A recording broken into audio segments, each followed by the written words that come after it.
यानी दुनिया में कोई किसी का नहीं। एक गांव में एक महात्मा जी उपदेश दे रहे थे कि दुनिया मतलब की है, कोई किसी का नहीं। तो गांव के लोग बोले हाँ बाबा जी ठीक कह रहे हो, दुनिया मतलब की है, कोई किसी का नहीं। तो भीड़ में एक नया नौजवान लड़का बैठा था, वो खड़ा हो गया, चिल्लाने लगा, ए बाबा हम कैसे माने दुनिया मतलब की? तुमने कपड़ा रंग ले तो तुम ये सोच रहे दुनिया के लोग कपड़ा रंग के महात्मा हो जाए? मैं नहीं मानता दुनिया मतलब की। अगर हम एक दो दिन घर पे नहीं जाते तो हमारे घर वाले हमारी चिंता में रोटी भी नहीं खाते। तो बाबा जी पूछने लगे, बेटा तुम करते क्या हो? बोले कुछ नहीं, पूरे दिन खर्राटे मार के सोते हैं और संजा भाई बंदूक उठाई डकैती डाल लाई बस। तो बोले हाँ। तुम एक काम करना, बाबा जी लड़का से बोले तुम रोज हमारे आश्रम पे आओ। अब वो लड़का बाबा जी के आश्रम पे रोजाना जाने लगा। अब बाबा जी ने उस लड़के को एक प्राणायाम विद्या सिखाई, प्राणायाम, जो घंटों तक मुर्दा बना लेटा रहता था, श्वास रोक के घंटों तक मुर्दा बना रहता था। तो एक दिन बाबा जी बोले, बेटा एक काम करो, तुम विद्या तो सीख ही गए हो, तुम अपने घर पे जाओ और तुम घर पे जा करके श्वास रोक के मुर्दा बन के लेट जाइयो। और जब तुम मुर्दा बन के लेट जाओ और बाद में हम आएंगे और तुम्हें जिंदा कर लेंगे। तो लड़का बोलो, बाबा जी ऐसा ना करियो कि तुम ना आओ ता से पहले घर वाले उठाए उधर बीमारी काटे। बोले तुम चलो हम आए। अब लड़का घर पे गयो और बाने पई पत्नी से कही, आज ऐसी इच्छा है कि घर में रबड़ी बने वो चाहिए। बा कहवे की देर करवे की कादे, रबड़ी तैयार। पत्नी बोली रबड़ी तैयार है, खाए जा। अब लड़का जैसे ही आगे बढ़ो, बाबा जी को ध्यान आओ, तो बाने श्वास रोक के मुर्दा बन के पछाड़ खाए के आंगन में गिरेगा। पत्नी भागी और जब पत्नी ने देखा वहां पे मरे धरे तो एकदम से रोवन लगी, खूब रोई, खूब रोई। और थोड़ी देर तो रोई और थोड़ी देर के बाद बंद हो गई।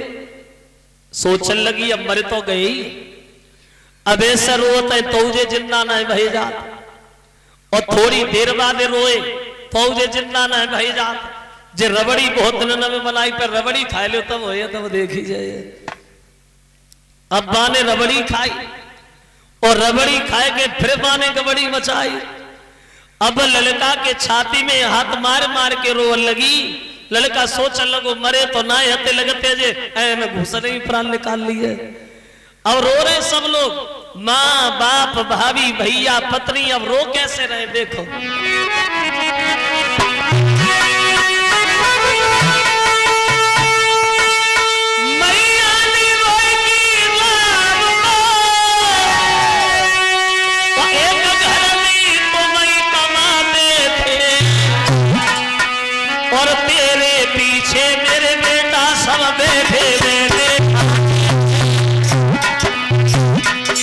यानी रो तो रहे लेकिन रो ऐसे रहे। भाभी रोएगी बोली पड़ी,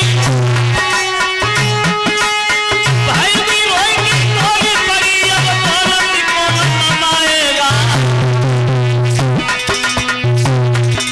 पत्नी ने रोएगी जवाब माओ मोए कौन सालिया।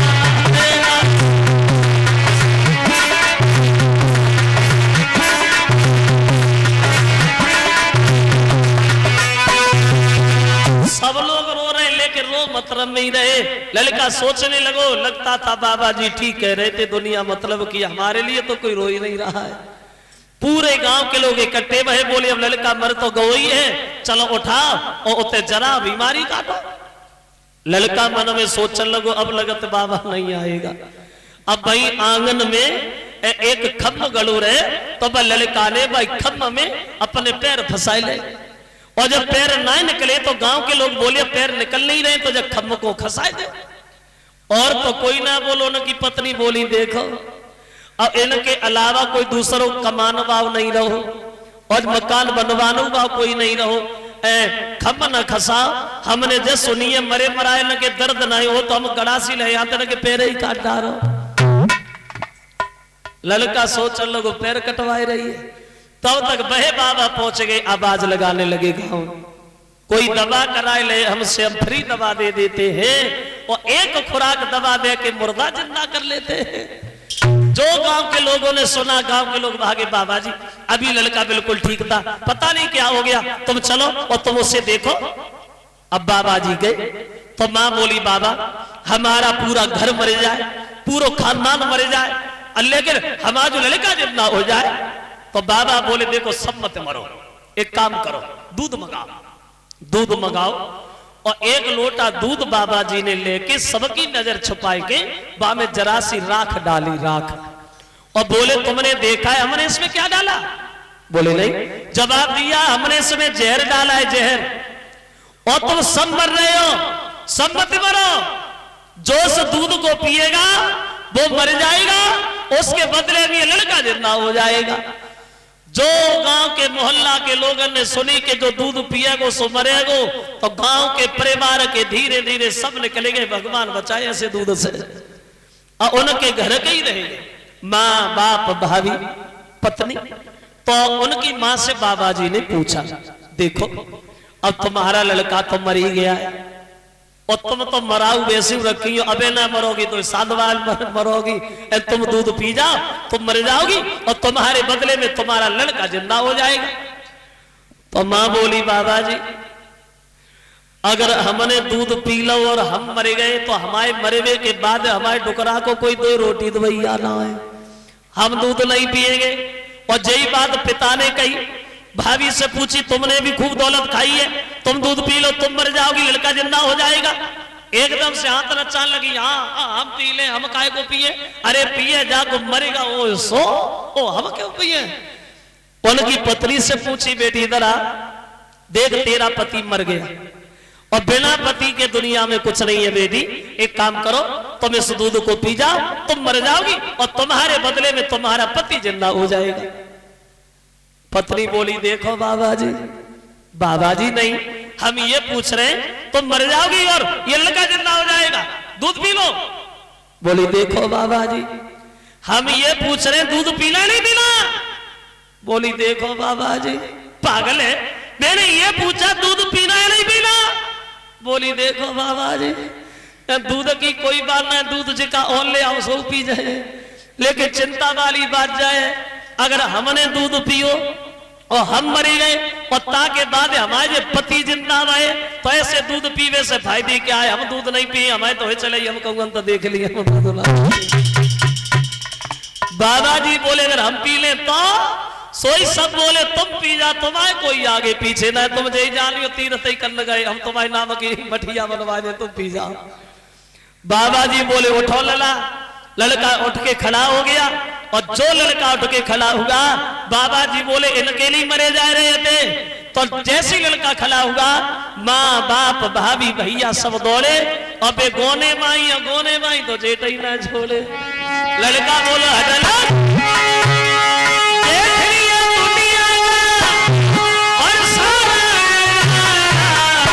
और ना हम किसी के कोई हमारा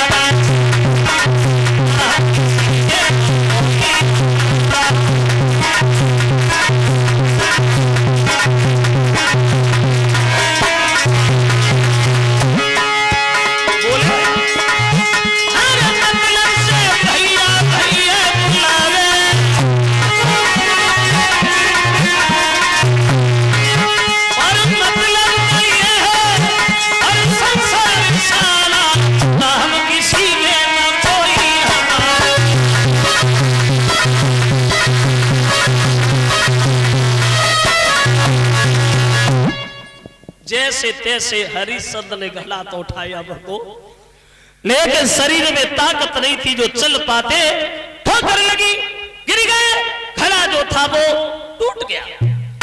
खाली हाथ हरिश्चंद्र मेहतर के सामने पहुंचे, जो मेहतर ने देखा आ गए, सुबह से गए हो अब आए हो वो भी खाली हाथ आए हो, घड़ा किधर है?